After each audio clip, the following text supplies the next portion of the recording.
Assalamualaikum warahmatullahi wabarakatuh. Ini adalah video pembelajaran teknik otomotif. Pada kesempatan kali ini kita akan sama-sama belajar tentang apa itu minyak rem ya, atau brake fluid.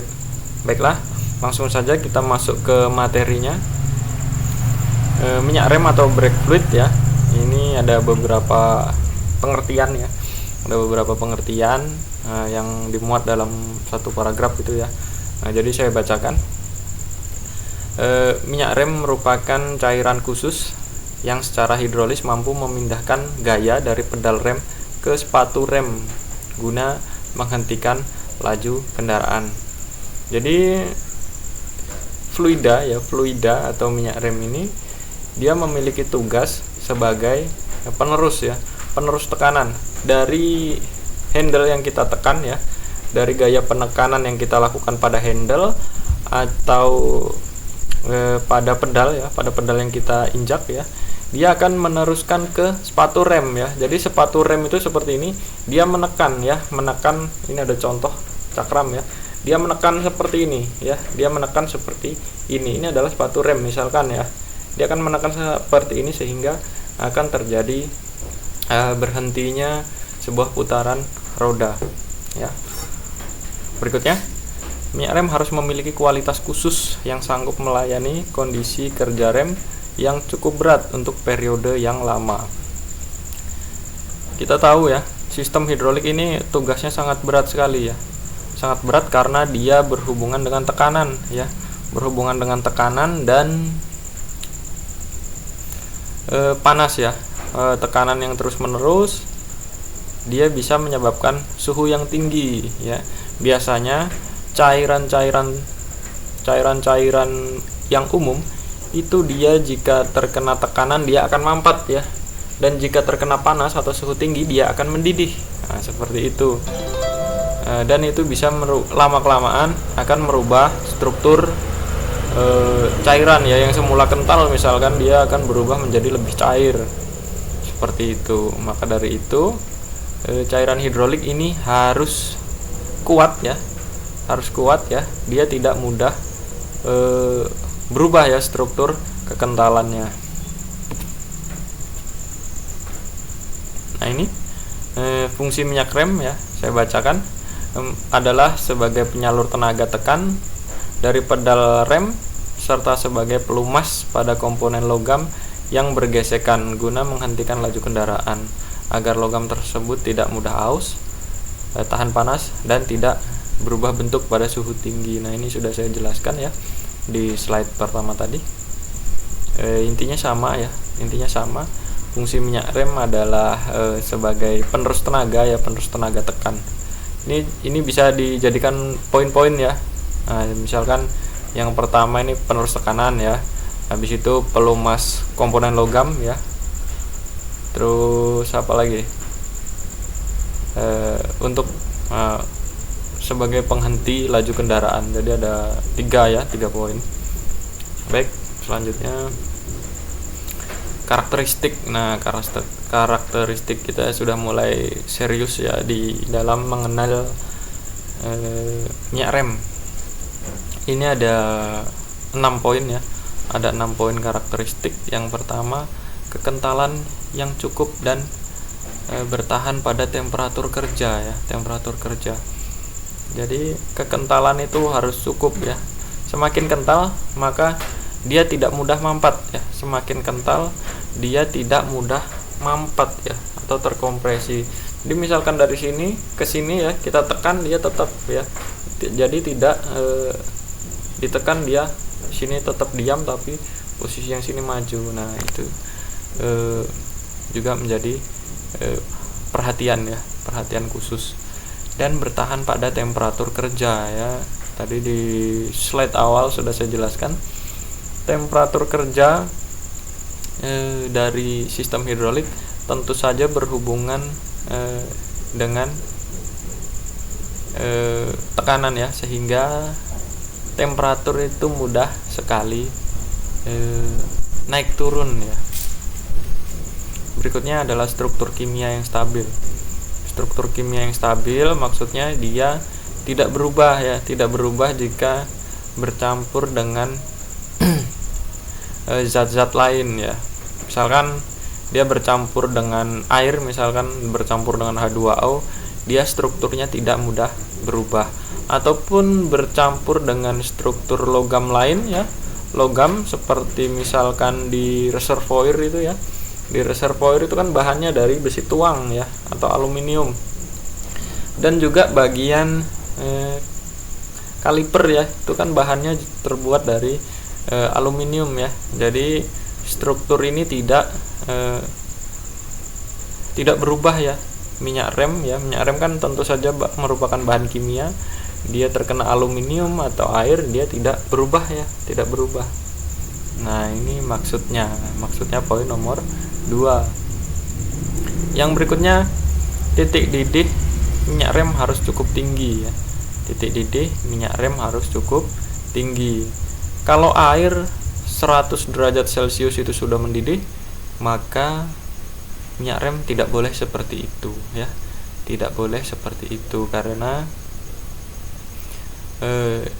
di sistem hidrolik, saya ulang-ulang lagi, pekerjaannya atau kerjanya selalu berhubungan dengan tekanan yang selalu menyebabkan suhu tinggi ya, ataupun gesekan juga ya.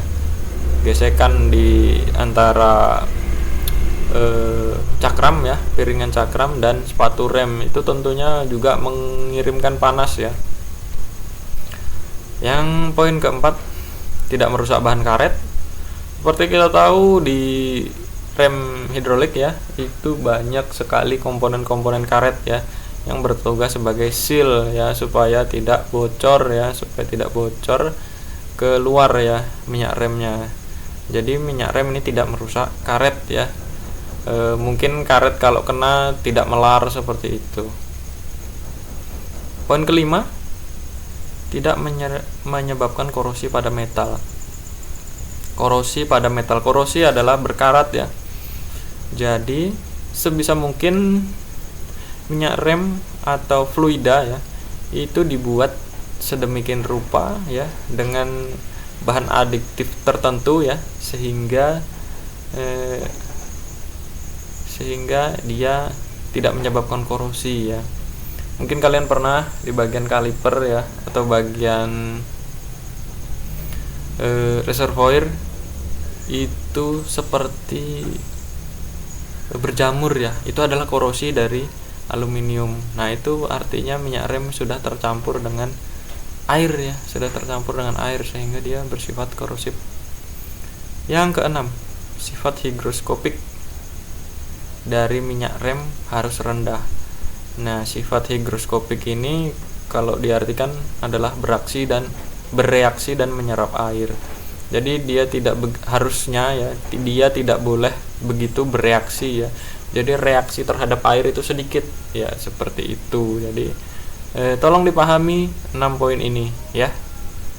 Kalau perlu dicatat, diingat-ingat ya. Tidak perlu dihafal ya, yang penting kalian memahami, sehingga nanti ketika kalian menginjak ke praktek, kalian paham cara menyikapi penggunaan minyak rem. Berikutnya adalah klasifikasi minyak rem ya. Untuk memastikan keamanan dari minyak rem yang diproduksi masing-masing produsen, maka diterapkanlah ukuran standar minimum dari jenis minyak rem yang beredar di pasaran. Ukuran standar minimum dari minyak rem ini dikenal sebagai DOT ya, atau Department of Transportation ya. Nah, ini adalah satuan khusus ya yang disetujui oleh para pakar ya, yang mana bertujuan untuk aspek-aspek seperti keselamatan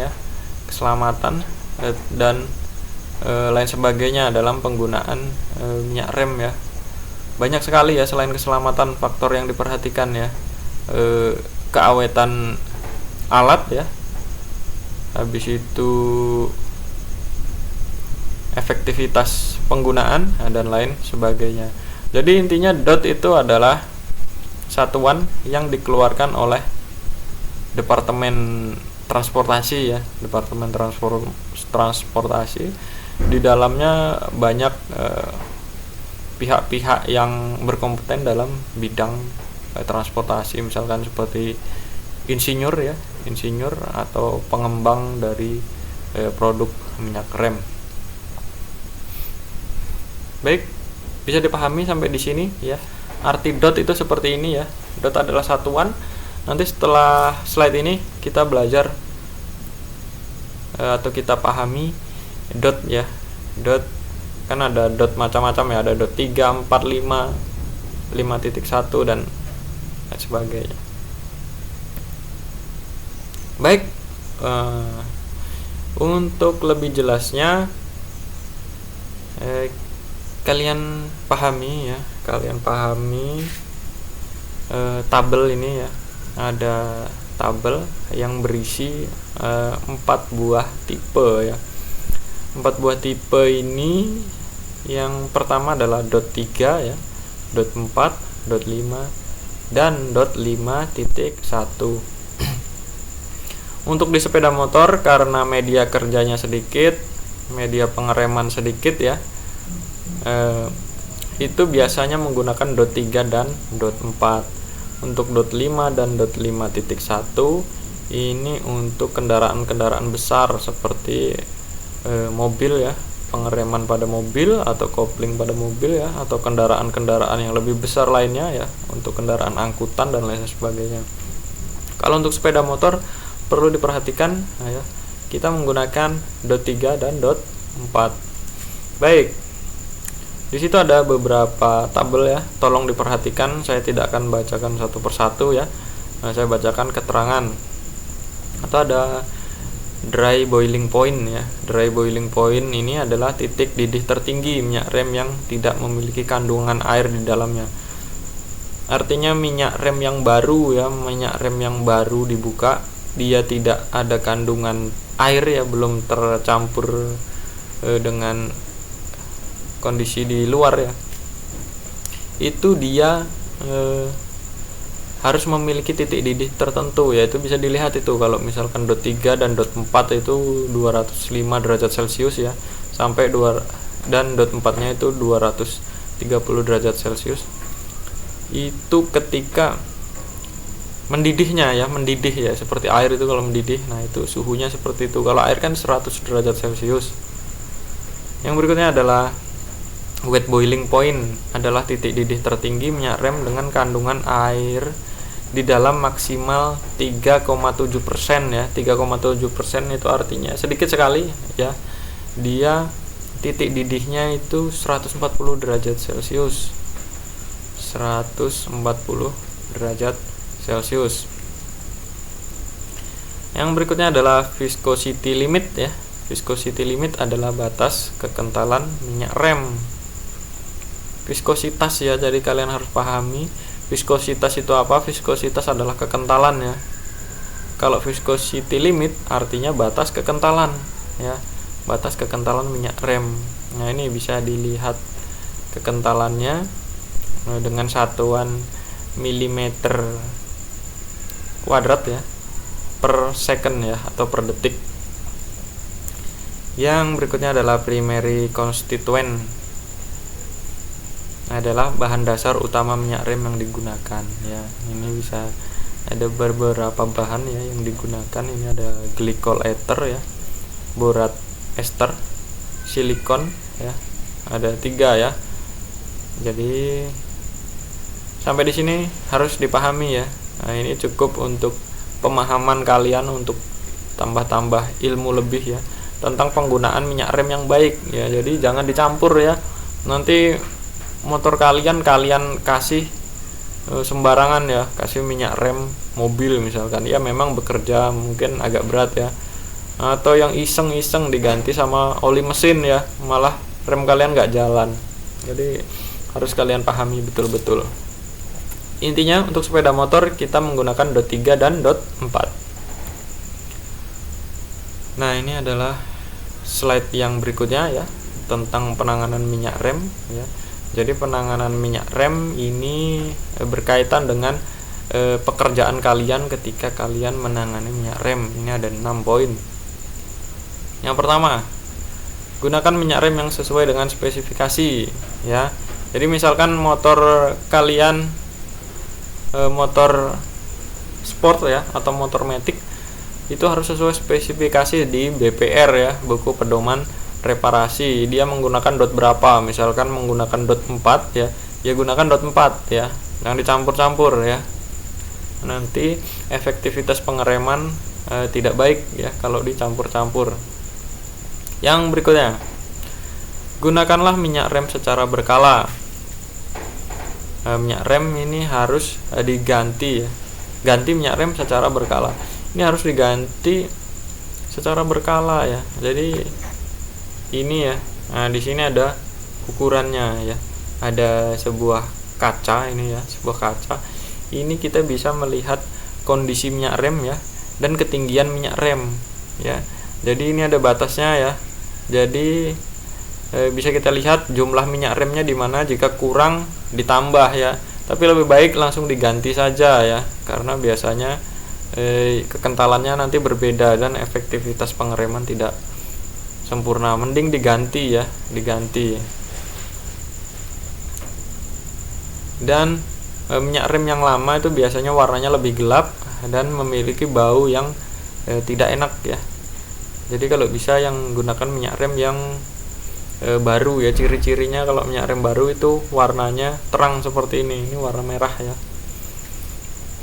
Nah, berikutnya yang ketiga, ketika menambah minyak rem, debu dan kotoran di sekitar reservoir tidak boleh masuk ya. Jadi sebelum membuka reservoir ini bagian kotak ini ya.